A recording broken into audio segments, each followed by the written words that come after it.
Hello everyone, welcome to the Educational Currency Podcast. I'm Chris Caladitis from Maximum Education. I'm Robin Namoski from the Coaching College and Ultimate Jiu-Jitsu. Well, welcome back. And today we're looking at something very important that stresses out, especially Year 10s, subject selection. That's it. And look, subject selection, obviously it occurs a few times throughout high school, obviously in Year 8 and in Year 10. And obviously very big decisions need to be made at those points in relation to the levels of subjects that you might be doing in the traditional maths, English and science. But then also, what are the electives you pick? And those electives might be, that taste of where you could be beyond high school. So there's obviously many discussions around this, right? There's a lot that comes into this. And you need to, first of all, it's not just one day where you go to the school and they give you a seminar, they give you a 1-2 hour talk, put a piece of paper in front of you, and then, okay, here you are, pick your ATAR. These things you should think about carefully, especially as you start Year 9 and 10. Because when you prepare for the HSC, it's not just, oh, yeah, here you are, year and a half, you prepare and off you go. Because technically, that's all the learning time you have, a year and a half. HSC actually, for those that do want a nice high ATAR, must begin from the start of high school. And especially when you look at the subjects like mathematics, and I've said this time and time again privately to people, Year 8 is the breaking point for maths in high school. It's at the end of Year 8 where we grade you into advanced, into standard, and this is what you need to really be careful of and understand. And we've seen students fail at that, where they can cruise through Year 7, Year 8, comes Year 9, end of Year 10, and I want to be an engineer. And you go, but wait a second, your maths isn't strong enough. But I have that aspiration to become an engineer. Well, these things need to be taken care of much earlier on. And it's really true what you said about Year 8 as well, because all right, Year 8 subject selection comes on, but Year 8's your chance to pick those subjects and really get that taste test in Years 9 and 10 of what these subjects are. What subjects do they pick in Year 8? What options do they have? So it depends on the school, but they'll pick on 2 to 3 different elective subjects, across the, HISI area, the history and geography and commerce area, the technology subjects, whether they go woodwork, food technology, design and technology, and then the maths, English and science will be different levels of subjects and what degree of difficulty they might go there. And that might be purely based on marks at that stage. You won't have as much of a say in Year 8 into Year 9. And then the visual arts and music. So really it's something to see if you like those subjects. And schools have been very creative in what they do in Year 9 and 10 too. Some schools do things known as micro-credentials, or they might do semesterized subjects. So they can even give students more of a selection, more of a bit of a banquet of what the subjects are like. Because really, you kind of do want to figure out what you like and what you're good at. So then you can make the decision in Year 10 what you're going to take to your HSC. Exactly. And it's a question of, like you said, what you like and what you're good at, and are you actually studying? Here's the biggest question. If you cruise through Year 7, Year 8, come into Year 9, a magic light bulb moment doesn't usually happen. Year 9 comes around quickly, you're into Year 10, do you really want to go on to Year 11 and 12? If you haven't academically prepared for a test, or you're like, I've had classes where I've told the students, if your bag is the same as you've picked it up in the morning, you haven't even looked inside, your mum's taken your lunchbox out, well, this learning environment maybe is not for you. So that's another thing you need to consider.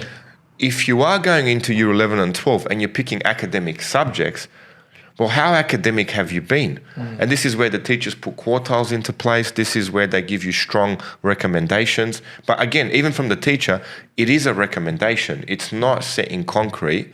So that's another thing to be careful of. Sometimes we've seen it in the maths department where students do pick harder subjects, harder levels of maths that they may not be capable of, and then they end up dropping down. But there is that one case where the student does pick a harder level of maths and then is capable. So it's a really fine line that you need to be careful of. You got to ask yourself that question in that fine line. Well, are you going to study? And if you haven't studied previously, why is that the case? I mean, and once you've answered those questions, then you can put a plan into place. And if you are going to study, it has to be absolutely at year 10. If you are not studying through year 10, you're not putting in that effort, you're not taking your academic work seriously, do not pick academic subjects in year 11 and 12. Yeah. And we've said on the podcast before, you know, you want to get good study habits in place right from the beginning of year 7 and then let that be a part of your journey. But with what you said about year 10 is too true, that it is, you know, imperative in that year that you at least give it your best shot, because the data that you show your school in that year is going to be fundamental in establishing what opportunities you have going into year 11 and 12. Obviously, to the parents out there, you do know your children well and you know how intelligent they all are. But schools need to make their decisions based on data, and schools also have histories of students that have come before and seeing their successes at these different levels of subjects. And that might be where we start off kind of looking here today, Rob, too. And we'll look at the big three here of maths, English and science going into year 11 and 12, because with maths and English, we've got obviously standard levels of maths and English, we've got advanced levels of maths and English, and then we've got extensions levels of maths and English. In maths, you'll obviously have an expertise too. But then also then with science, we've got multiple science subjects you can do in year 11 and 12. Investigating science, biology, chemistry, and physics. And obviously all scale and difficulty as well. And how do you get into those subjects? Well, the factor is year 10. That's your right. Year 10 report, your quartile, how well you've gone, and then how many other people are trying to do that subject too, because schools are bound by resources. But let's go to maths and let's talk about difficulty. Like, okay, there's standard 1, standard 2, then there's advanced, then there's extension 1 and extension 2. Tell us about the scale. What are we talking about here? Okay, there's quite a diverse range of mathematics that you can pick in year 11. And it goes back to, again, how academic are you? How much work are you willing to put into it? Now, first of all, are you doing an ATAR or not? So if you're not doing an ATAR, you can look at standard 1 mathematics, possibly standard 2 mathematics. But if you are doing an ATAR, then you need to think, okay, what are my strong points for the subjects I'm picking? And if maths is one of your strongest subjects, pick the hardest one that they let you. I strongly recommend to all the students that are in front of me, pick the most you can and chew it down as best you can. Because the harder the subject they let you, you have a taste of it, you can always drop down. But if you think, it might be too hard because my neighbor said so, my cousin did it, he didn't do that well, and the subject you're picking a lower level of maths, let's say, you know, you're picking standard 2, when they gave you the opportunity to do advanced, you can't go up and change. It's very, very difficult after 2 terms to get you into advanced maths. I've only ever seen it happen once. You know, once in the tuition center. And that was because I think the school misinformed the parent. The parent asked, well, 2-unit advanced maths, is it the same as the 2-unit maths that I did when I was in school?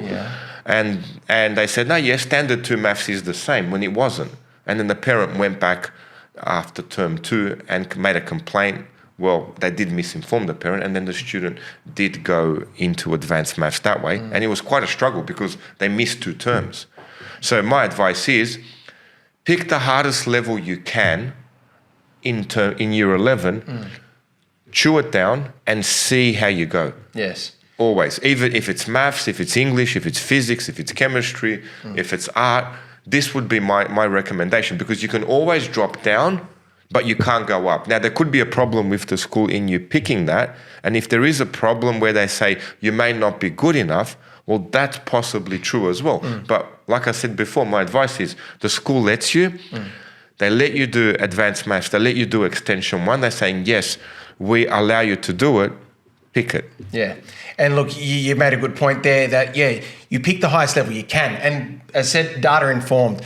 Schools need to make hard decisions. Obviously, they've only got X amount of classes available and X amount of skilled teachers available to teach those different levels of classes.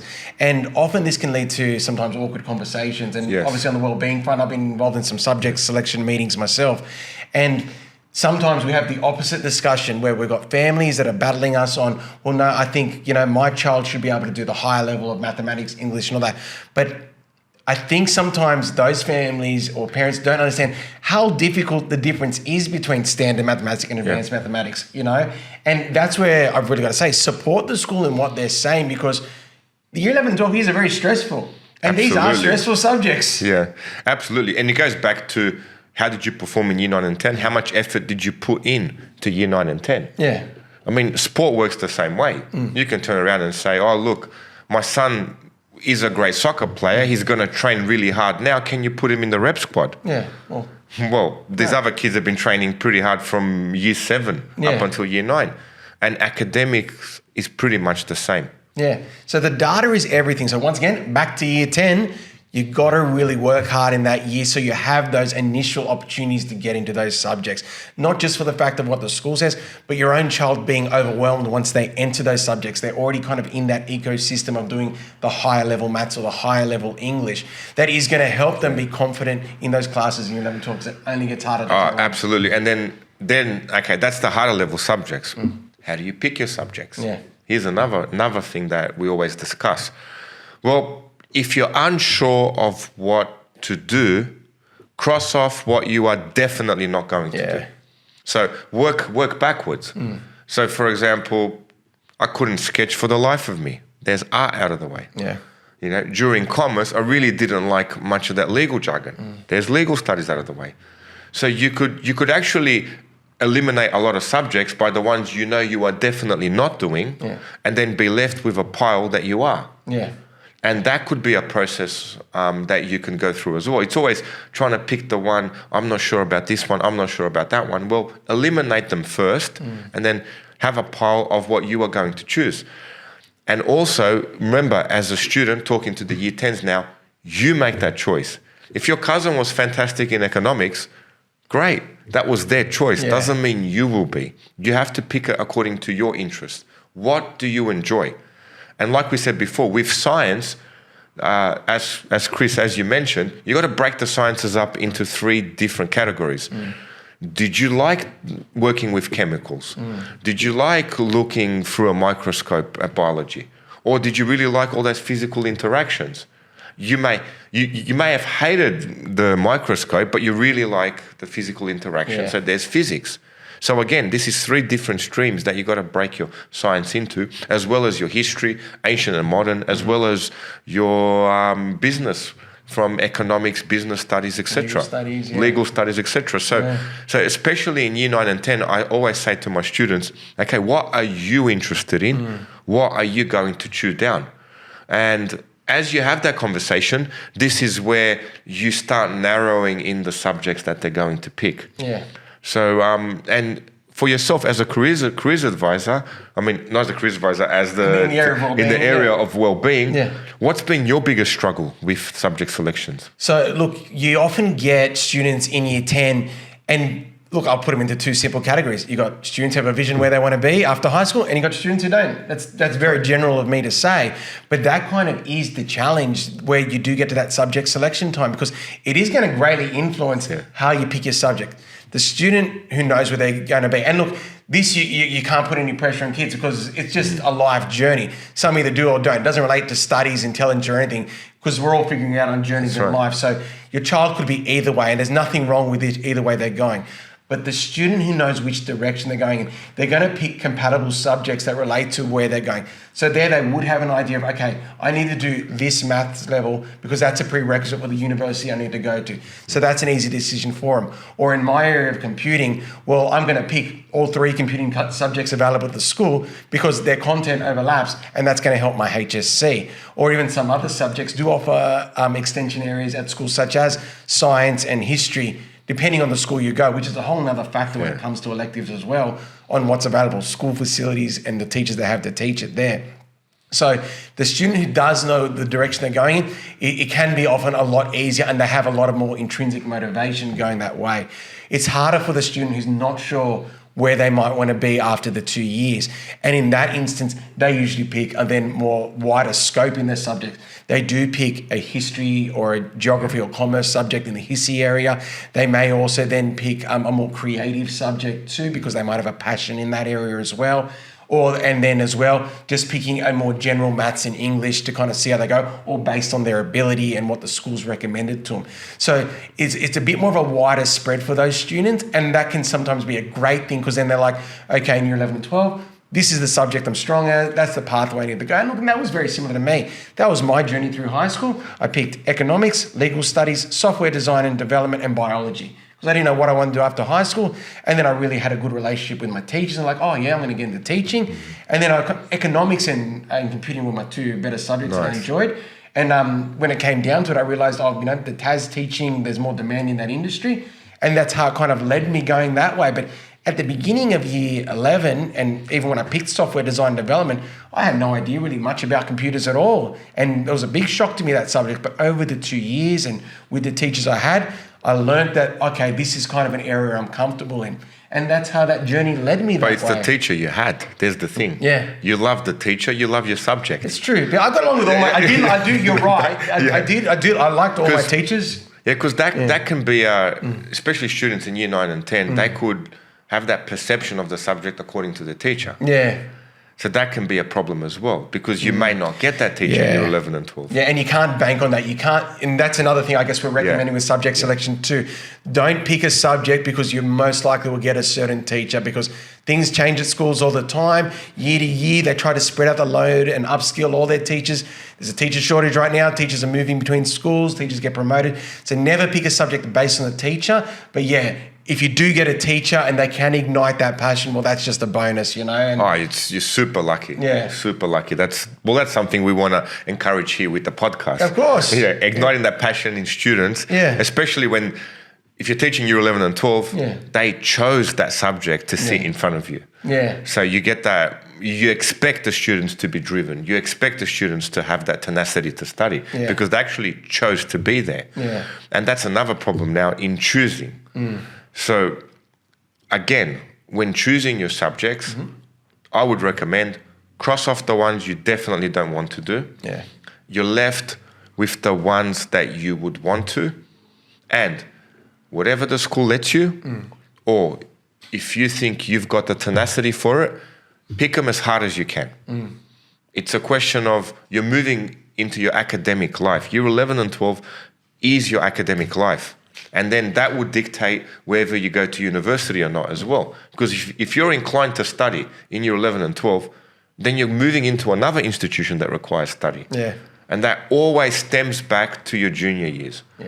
Yeah. Preparing for your HSC, unfortunately, it starts from year 7, I think. It does, you know, those Absolutely. routines that need to be in place and gradually going as you're moving into, obviously, the stage 5, 9, and 10. But yeah, in year 11, the difficulty scales up pretty quick. It's a 3-term year 11. You know, you're done year 11 by the end of term 3 and you've started the HSC course in term 4. So it really is. It's called the prelim course for a reason. Seeing if you've got the capability to handle what you're doing, to see your strengths and pick what your 10 best units are when you do enter the HSC course. But yeah, the difficulty scale is strong, you know, and so you do have to be ready for that. But yeah, you've gradually built up to that point to hopefully instill that confidence. The other thing to mention about year 11 too, because early entry is obviously a big thing right now too. A lot of students go into year 11 like, oh, this is just a practice year and I'll figure it all out. But for early entry, the report they look at is your year 11 preliminary report. So you actually still want to do very good in year 11 to set you up so well. So once again, there's an opportunity there. For maths, you have to study from day one. Everything you're doing in year 11 ends up in your trial anyway. Yeah. So, I mean, technically, your HSC is 6 terms. 4 terms in year 11, 2 terms in year 12. And they go, oh, what about term 3? Well, that's your trial. Yeah. Your trial is week 2, week 3 in term 3. So you really haven't got many teaching weeks. So you've actually got 6 terms with which to do your work from. And going back to subject selections, this is why you want to do at least 12 units. So you do have that leeway of actually removing a subject. So you can knuckle down to your best 10 units. And this is where, if you've got the ability to do extension 1 maths, and maths is your best subject, absolutely, definitely do it. Because if it is your number 1 subject and you're performing better on it than the rest, you could have the option of picking extension 2. So that's 2 subjects of mathematics. With English, you've only got 2 other subjects left. Or for the rest, if you are picking extension 1 maths, be careful, because you are doing advanced maths out of 100, and that other extension 1, that's out of 50. So there's the problem. It's one student sits an exam out of 50 in extension 1, another student doing extension 2 sits the same exam out of 100. So all the extension 1 kids, my recommendation is have a solid 10 units where extension 1 maths is your 11th unit.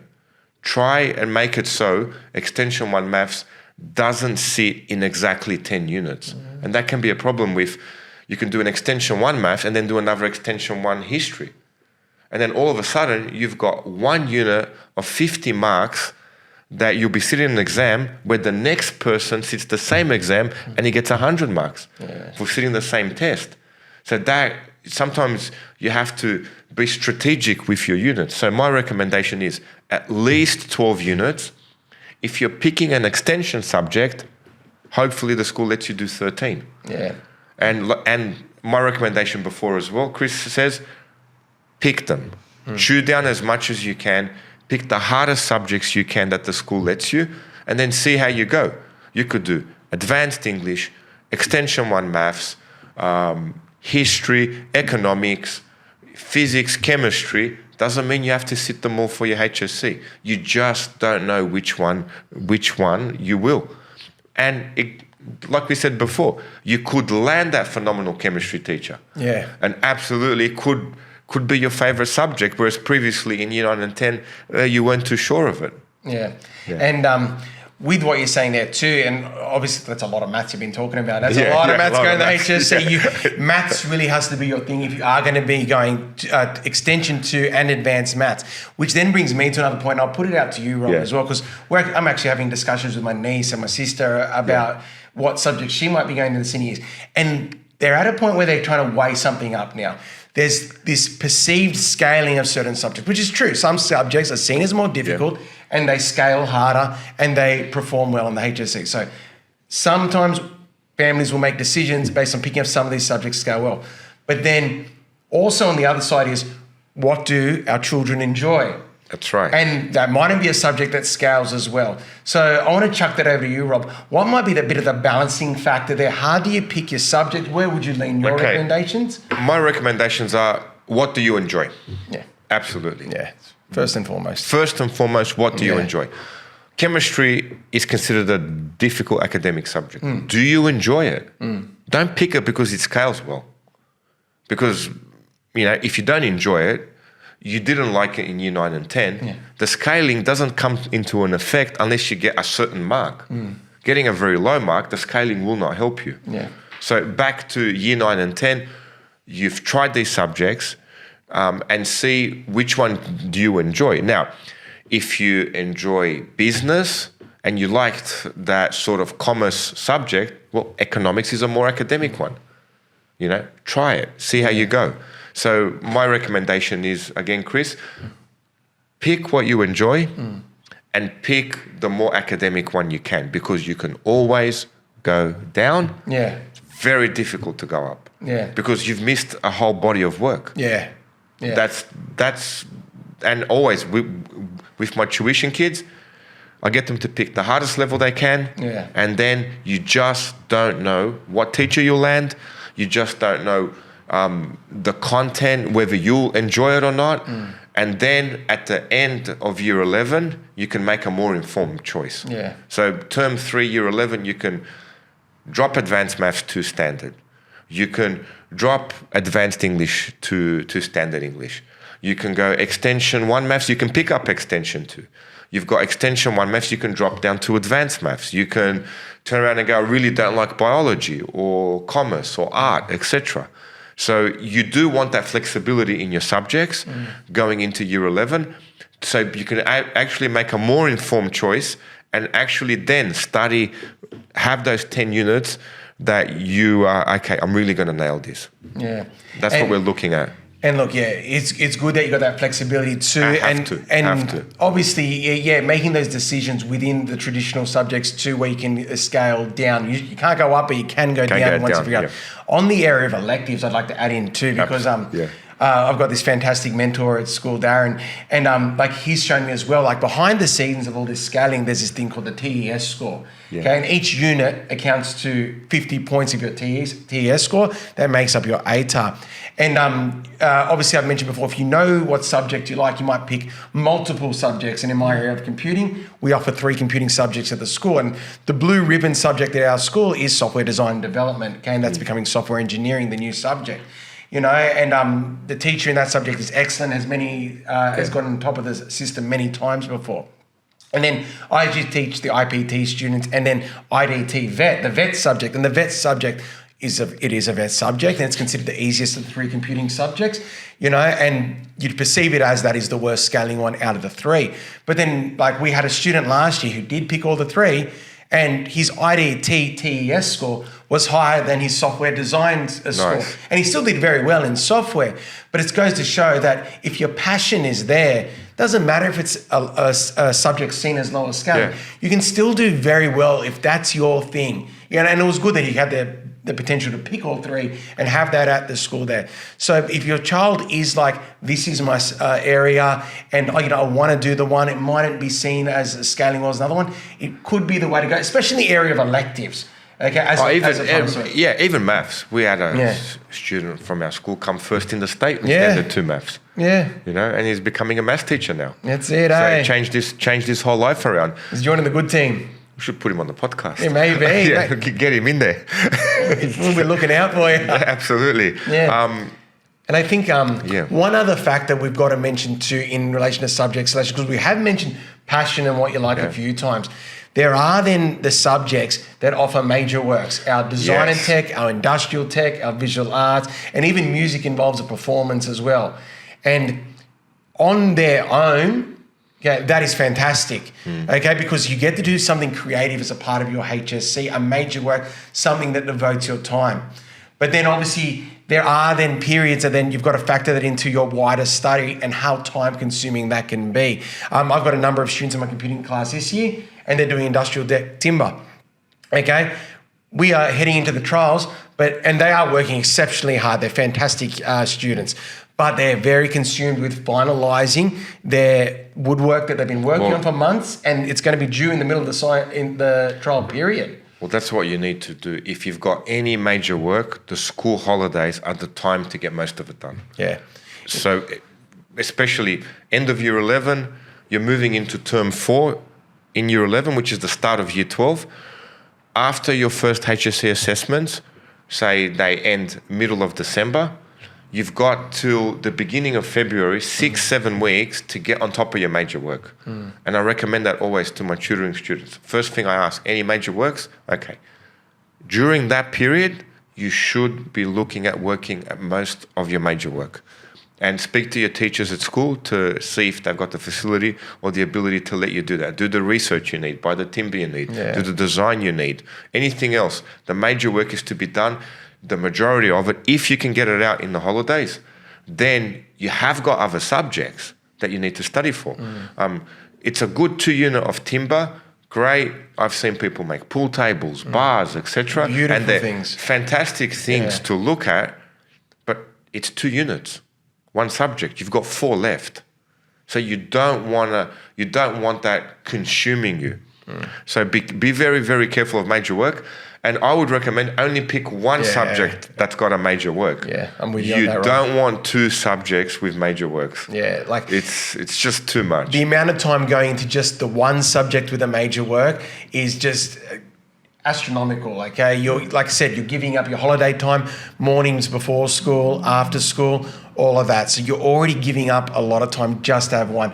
For 2, that's a big commitment, and that will impact. They'll impact on each other, and they'll impact on your other units that you're putting towards your HSC too. So factor that into your planning too. It is a great journey to develop a major work, and you leave with school with something you created that you'll have forever in your life, and you could be a gift to your family.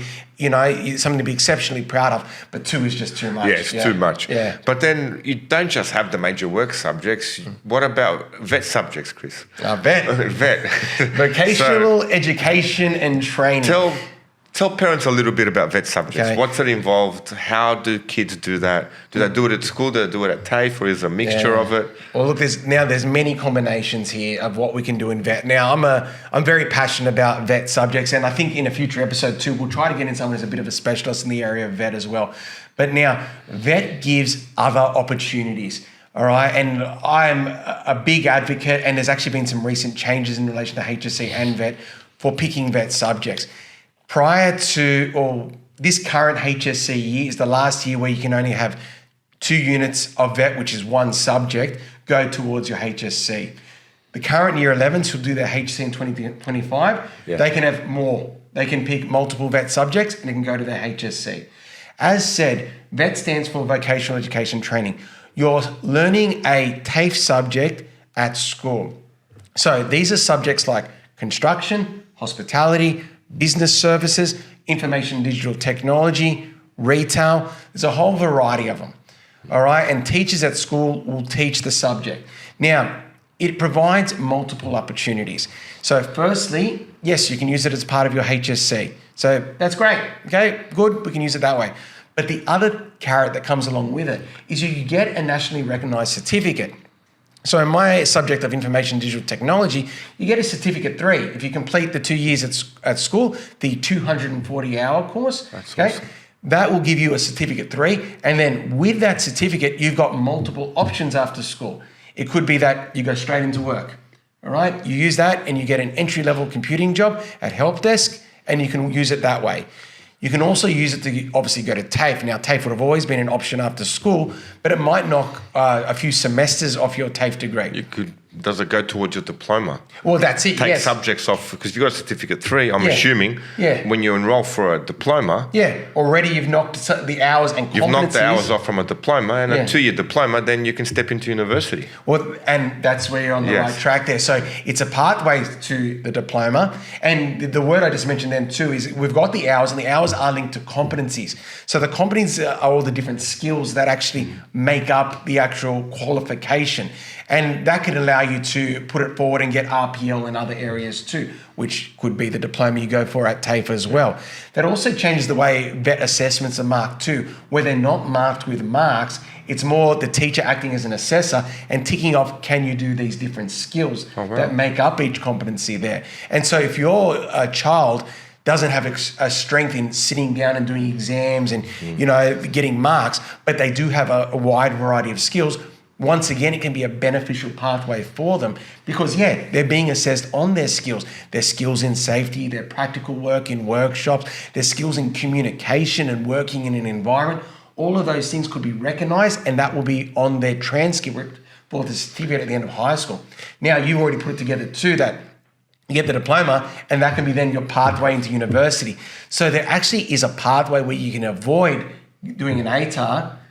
You do your certificate in school, you go over to TAFE, and one of the common pathways I recommend because of computing is our students go to Ultimo TAFE, they complete their diploma there, and then across the road from Ultimo TAFE is University of Technology Sydney. And there's a pathway right into UTS. You never had to actually sit and do an ATAR exam. Yeah, especially if there's other factors that are affecting your education. 100%. Absolutely. But what about students that don't want to go to university, that are not doing an ATAR? What vet courses are offered for them? Well, so those ones that I just mentioned there, so hospitality, construction, retail, information technology, they're all available. So now that obviously doesn't seem like much at first, and that is the vet pathway within schools. But then we also have something known as a school-based apprenticeship, traineeship, and that is called an SBAT. Now, these SBATs, they actually involve your child leaving, so I've got to word this correctly. They're at school still, but then some days during the week, they are completing their apprenticeship and going to TAFE. Oh, wow. So they're actually leaving school at certain times during the week. So they're still completing their HSC at school, but then they're going to a TAFE or some specialised training schools, and they're doing things such as electrotechnology or plumbing or automotive, and actually doing their apprenticeship where they're actually working as well. So that is another opportunity when you clearly know nah, HSC examinations are not for me. I actually want to build myself up in these years and start working towards a trade. So that is another opportunity too, these SBATs that are available through school. So you can actually do it where you've set yourself up with a lot of skill-based subjects. So a student can do an SBAT in one of those areas and then also do the other vet subjects as well, where they're actually building up recognized qualifications, something that's going to be documented on paper, nationally recognized, and then they leave school while not with an ATAR mark. They still complete their HSC and get a high school certificate, but then also have these certificates that are going to help them get jobs. These vet subjects are just great opportunities. And as said, it could be that you are still going for an ATAR, but you're going to do it to have one in the pocket. And I even said, my student last year did one of the vet subjects. He's gotten his certificate, but he got a fantastic mark, which actually gave him a great result in his HSC too. And he still walks away with a certificate 3 too, which is a notch on the belt for him. The one thing I haven't mentioned about vet as well is whatever subjects you pick for vet, you've got to do 70 hours of work placement, which is 2 weeks. Okay. 2 weeks of work placement, not back to back, but you'll be going to industry for those 2 different weeks, usually 2 separate work placements, which once again is another area that upskills your child when they do pick those subjects as well. Sometimes it is actually, going on site and working that. In many cases, that's what it is. But then there's also some that are called simulated working environments where they'll work from school, but they might do it with a company like Amazon and work remotely with a trainer at Amazon. So once again, working for a massive company that will teach them their skills, get them into their ecosystem, and give them like this really amazing experience from school and once real world learning and something they can put on their resume, which looks fantastic. Absolutely. You know, so many opportunities available with these different vet subjects. Yeah, so it's not just about studying for the ATAR and actually picking university, but that goes back to, okay, what career do you want? Yeah, and so everything. Yeah. So just like before, the subjects you pick, what you enjoy, will streamline you into some sort of profession. Yeah. And that goes back to, again, how academic you are, because that will streamline you into an academic profession. But even if you are academic, you may enjoy being an electrician. Yeah, 100%. Yeah, absolutely. You could make as much as an electrician as a principal does. Yeah. So in this day and age, going to a trade, they're making more than teachers are making in schools. Yeah, absolutely. And that's another thing. Once you've finished year 10, well, if you're not sure that what trade you want to go into, but you're not academic, you're not going to put the effort into study, or it's just not you, this is the best option, your vet subjects. But at the end of year 10, if you are sure what trade you want to go into, and you have someone to take you, well, you're going to be a third-year apprentice while everyone else is finishing the HSC. Yeah. And then people feel as if, if I don't go to year 11 and 12, it's as if I've dropped out. Yeah. It's as if I've failed at life because I haven't been able to finish high school. Whereas technically, high school finished in year 10. Then year 11 and 12 was a choice. So your choice is your subject selections, depending how academic you are. Well, if you haven't been studying year 7 to 10, more than likely the chances are you won't be in year 11 and 12, but there are exceptions that I've seen. Or you don't know what apprenticeship you want to get into, take advantage of year 11 and 12. Yeah. Get into those vet subjects. Don't just cruise through year 11 and 12 and just let those 2 years fly by, and then year 12 finishes. Welcome to the real world. Yeah. And, a very valid point there too, because at the end of the day, like we've mentioned study a few times, the study journey and all that, but we should also acknowledge this, study is not for everyone. Not everyone does study. It doesn't come naturally to everyone. Some people can't stand, sitting at a desk and studying. And that's not a reflection of their intelligence at all. Because as we said, especially with these vet subjects, it's skills as well. We all have different builds up of skills. And that's why subjects are so important. You want to pick the subjects that do reflect your skills. And if those skills are in an academic area, that makes you comfortable to go a HSC pathway, that's fine. But there is nothing wrong as well with the trade pathway, because trades are incredibly difficult, incredibly hard, and no one can do it. Mate, I'd die at half the work sites if I went into a trade. So there's nothing wrong with that decision being made too. But like you said before, it requires a certain level of maturity. Of course, that's got to be the choice when you do commit to it. Even as a trade, you go to TAFE, you're doing 1 day of TAFE where you have to be studying. Yeah. And I've got a good friend of mine, it's a TAFE teacher, and yeah, he's failed them. Yeah. Well, they rock up to TAFE, no pen, no problem. Okay, I don't know what I'm doing here. They're not very serious. Send an email to the boss. Okay, they failed. Oh, what'd you email my boss for?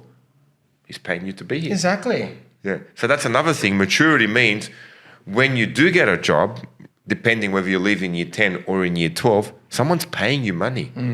You're not a student, you're a worker. No. And as teachers, we've done the best we can to teach you about the real world, get you ready for it. But at the end of the day, it does become your choice. And this is where you do need a certain level of maturity in year 10 to pick those subjects that you want to pick for your HSC. And then if you're not going to study and you know this is not you and you don't know what apprenticeship to do, to actually do take advantage of year 11 and 12 and get into these VET courses, mature up.